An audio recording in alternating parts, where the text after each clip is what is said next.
Good morning. Today we have to discuss about the optimum receiver for the signals corrupted by the additive white Gaussian noise. Here we assume that the transmitter sends digital information by use of M signal waveforms, that is Sm of t equal to 1 to up to M signals. Each waveform is transmitted within the symbol interval of duration capital T, that is 0 less than or equal to t less than or equal to capital T, so which is called as the symbol duration. The channel is assumed to corrupt the signal by the addition of white Gaussian noise as shown in the diagram. R of t is the received signal, which is equal to the transmitted signal plus the noise added to it, where n of t denotes the sample function of AWGN process with the power spectral density. Phi nn of f is equal to n0 divided by 2. Our object is to design a receiver that is optimum in the sense that it minimizes the probability of making an error. It is convenient to subdivide the receiver into two parts, that is the signal demodulator and the detector. Signal demodulator works with the principle of demodulating the received signal bit, and the detector part involves the detection of the reception with respect to the correct bit transmission. As shown in the diagram, the received signal R of t is given to the signal demodulator, then later it will be detected by the detector circuit and the decision is made at the output circuitry. The function of the signal demodulator is to convert the received waveform R of t into a n-dimensional vector. R is equal to R1, R2 up to Rn, where n is the dimension of the transmitted waveform. The function of the detector is to decide which of the m possible symbol waveforms was transmitted based on the vector R. Here two realizations of the signal demodulator have been discussed. One is based on the use of signal correlators and the second is based on the matched filters. The optimum detector that follows the signal demodulator is designed to minimize the probability of error. Now coming to the first part, that is correlation demodulator. Here we describe a correlation demodulation that decomposes the received signal and the noise into n-dimensional vectors. In other words, the signal and the noise are expanded into a series of linearly weighted orthonormal basis functions Fn of t. It is assumed that the n basis function Fnt span the signal space as discussed in the earlier video. So every one of the possible transmitted signals of the set Sm of t is equal to 1 less than or equal to m less than or equal to capital M can be represented as a linear combination of orthonormal basis functions. In case of noise, the function Fnt do not span the noise space. However, we show below that the noise terms that fall outside the signal space are irrelevant to the detection of the signal. That is, the signals which are falling outside the area where the bits are not relevant to the bit duration will be considered as the discarded signals.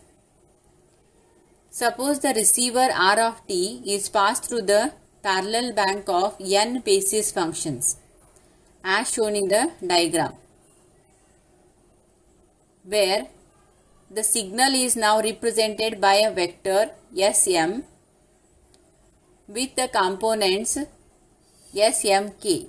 where k equal to 1, 2 up to n, where the value of n will be less than the capital M. Their values depend on which of the M signals was transmitted, as indicated in the equation. In fact, we can express the receiver signal R of t for the interval 0 less than or equal to t less than or equal to capital T as given by the equation Rk Fkt plus n dash t, where n dash t is defined as nt minus summation 1 to n nk fkt, is a zero mean Gaussian noise process that represents the difference between the original noise n of t and a part of the corresponding to the projection nt onto the basis function fkt. This is being discussed in the last section.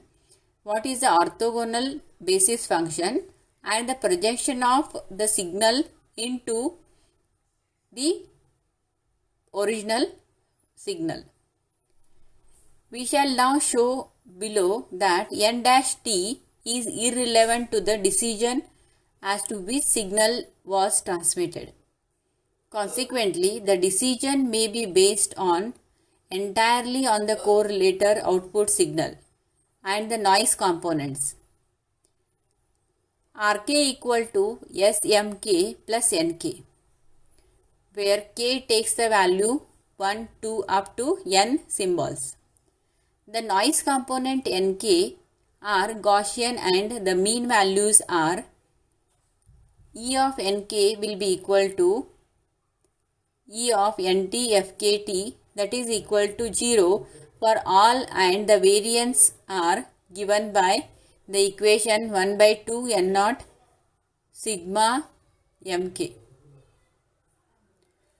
The n noise components are zero mean uncorrelated Gaussian random variables with the common variance sigma n square is equal to n naught divided by 2.